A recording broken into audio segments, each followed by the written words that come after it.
ये क्या, ये तो बहुत सारा खजाना है।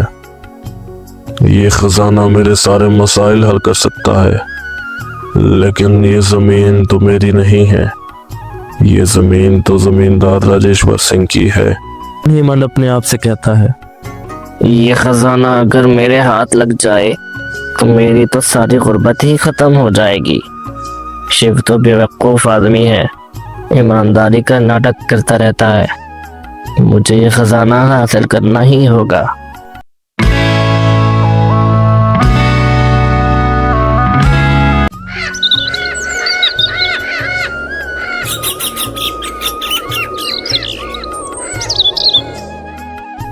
शिव कुमार एक गरीब किसान है जो अपने छोटे से घर में अपने परिवार के साथ रहता है।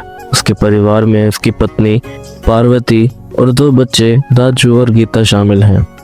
शिव कुमार की अपनी थोड़ी बहुत ज़मीन है और कुछ ज़मीन उसने जमींदार राजेश्वर सिंह से ठेके पे ले रखी है, जिसमें खेती बाड़ी करके वो अपने खानदान का पेट पालता है। एक सुबह जब शिव कुमार खेत जाने की तैयारी कर रहा होता है और उसकी पत्नी पार्वती नाश्ता बना रही होती है, तभी वो अपने पति शिव से कहती है, अजी सुनते हो? अजी आप हमेशा हमारे लिए कुछ ना कुछ करते रहते हो। हमारी ज़रूरियात, हमारी ख्वाहिशात को आप पूरा करते हो। आप इतनी मेहनत करते हो, कभी आप अपने लिए कुछ नहीं सोचते?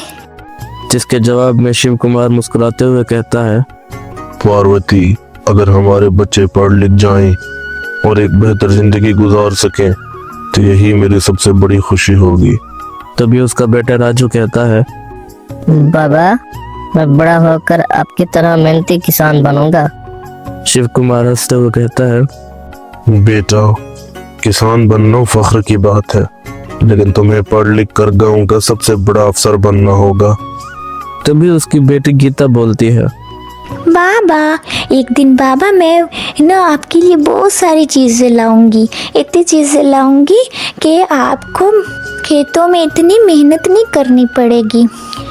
बच्चों की ये बातें सुनकर शिव कुमार जज्बाती होकर कहता है, तुम्हारी ये बातें मेरी जिंदगी का सबसे बड़ा सरमाया है। और इसके बाद शिव कुमार खेत की तरफ रवाना हो जाता है। रास्ते में वो अपने पड़ोसी रामलू को देखता है। रामलू एक लालची और खुदगर्ज आदमी है और वो शिव कुमार को हमेशा गुर्बत का ताना देता रहता है। जब शिव कुमार रामलू के पास से गुजरता है तो रामलू तंजिया उससे कहता है, शिव, कब तक ये जमीन पर मेहनत करते रहोगे? तुम्हें कुछ हासिल नहीं होगा। अपनी जमीन बेच दो और आराम से जियो। शिव कुमार उसे कहता है, रामलू, जमीन हमारी माँ है, इस पर मेहनत करना मेरा फर्ज है। पैसा सब कुछ नहीं होता, सुकून ईमानदारी से आता है। रामलू हंसते हुए आगे बढ़ जाता है, जबकि शिव कुमार अपने खेतों की तरफ जाता है। खेतों में पहुंचकर शिव कुमार अपने खेत में काम कर रहा होता है, तब भी वो खुद कलामी करते हुए कहता है, अगर इस साल फसल अच्छी हो जाए तो बच्चों की पढ़ाई और घर के कर्जे सब अदा हो जाएंगे। बस मेहनत का फल मिल जाए खुदा।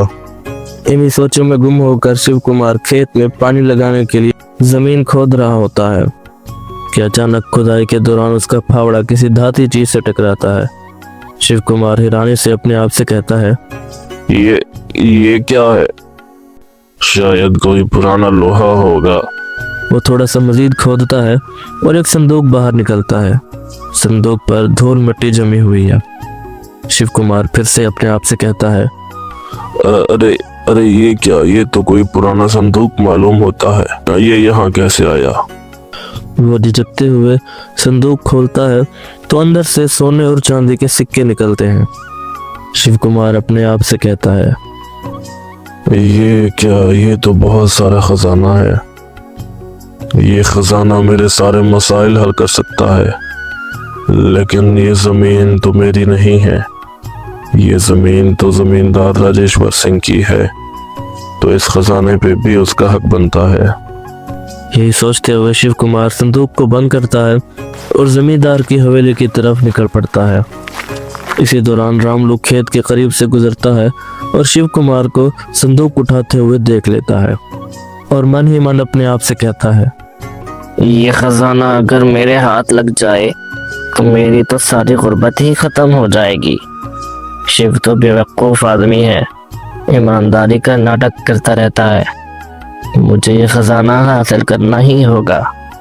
तभी शिव कुमार जमींदार राजेश्वर सिंह के पास पहुंचता है और उसे जाके कहता है, मालिक, ये संदूक आपकी जमीन से मिला है, ये इस पे आपका हक है। राजेश्वर सिंह हैरान होकर कहता है, शिव, तुम जैसा ईमानदार आदमी आज के जमाने में बहुत कम होता है। तुमने बिना किसी लालच के ये संदूक मुझ तक पहुंचा दिया। तुम्हें तुम्हारी ईमानदारी का सिला तो जरूर मिलेगा। खजाने का मुआयना करता है और मन ही मन में फैसला करता है कि शिव कुमार को इसमें से हिस्सा मिलना चाहिए। तभी कुछ सोचते हुए वो शिव कुमार से कहता है, तुम्हारी ईमानदारी और सच्चाई की वजह से तुम्हें इनाम तो जरूर मिलेगा, लेकिन आज मुझे जरा मसरूफियत में किसी काम से जाना है। तुम ऐसे करो, कल किसी टाइम आना और अपना इनाम वसूल कर लेना। रामलू दूर से ये सब देख रहा होता है और खजाना चुराने की मंसूबाबंदी करता है। रात के वक्त जब रामलू जमींदार की हवेली में चुपके से दाखिल होता है, वो खजाने का संदूक चुरा तो लेता है, लेकिन भागने की कोशिश करते वक्त रास्ते में उसे जमींदार के मुहाफिज पकड़ लेते हैं। तभी उनमें से एक मुहाफिज कहता है, कौन हो तुम? चोर हो, इसे जमींदार के सामने ले जाओ। रामलू को जमींदार और गांव के बुजुर्गों के सामने पेश किया जाता है। तभी राजेश्वर सिंह रामलू से कहता है, तुमने ना सिर्फ चोरी की, बल्कि एक ईमानदार इंसान की मेहनत का सिला चुराना चाहा। तुम्हें शर्म आनी चाहिए। रामलू अपने किए पर शर्मिंदा तो होता है, लेकिन गांव वाले उसे सख्त सजा देने का फैसला करते हैं। तभी गांव के बुजुर्गों में से एक बुजुर्ग ने कहा, रामलू को इबरत का निशान बनाया जाए ताकि कोई और लालच ना करे। जिसके नतीजे में रामलू को गांव से निकाल दिया जाता है। उसके बाद राजेश्वर खजाने में से एक बड़ा हिस्सा शिव कुमार को देता है। तभी शिव कुमार राजेश्वर सिंह से कहता है, मालिक, इस पे तो मेरा कोई हक नहीं बनता। ये खजाना तो आपकी जमीन से निकला है। जिसके जवाब में राजेश्वर सिंह कहता है, ये खजाना अब तुम्हारा है। तुमने सच्चाई और अमानतदारी की मिसाल कायम की है। इसके बाद शिव कुमार खजाना कबूल कर लेता है और उस खजाने से अपनी ज़मीन ले लेता है, अपने कर्ज वगैरह भी अदा कर देता है और साथ ही अपने बच्चों की तालीम का आला बंदोबस्त भी कर देता है। और साथ ही वो गांव के गरीब किसानों की भी मदद करता है, उनको बगैर ब्याज के कर्ज देकर, ताकि वो भी अपने पैरों पर खड़े हो सके। उसके बाद गांव वाले शिव कुमार की ईमानदारी की तारीफ करते हैं और वो अपने गांव में एक मुअज़्ज़ज़ शख्सियत बन जाता है। एक शाम जब शिव कुमार अपने परिवार के साथ खाने की मेज पर बैठा होता है, तभी उसकी पत्नी पार्वती कहती है, अजी सुनते हो, बेशक आपकी ईमानदारी ने हमें आज ये दिन दिखाया है।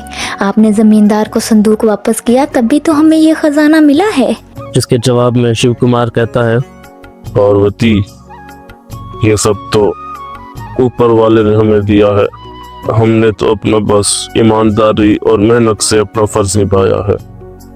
तभी उसका बेटा राजू कहता है, बाबा, मैं भी आपकी तरह बड़ा होकर ईमानदार बनूंगा। और उसकी बेटी गीता कहती है, बाबा, आपने ही हमें सिखाया है कि ईमानदारी बहुत बड़ी दौलत है। इसके बाद शिव कुमार अपने परिवार के साथ हंसी खुशी रहने लगता है। तो ये कहानी हमें सिखाती है कि सच्चाई और ईमानदारी हमेशा इंसान को इज्जत और कामयाबी देती है। शिव कुमार ने अपनी ईमानदारी से न सिर्फ अपनी जिंदगी बदली, बल्कि दूसरे के लिए भी एक मिसाल कायम की।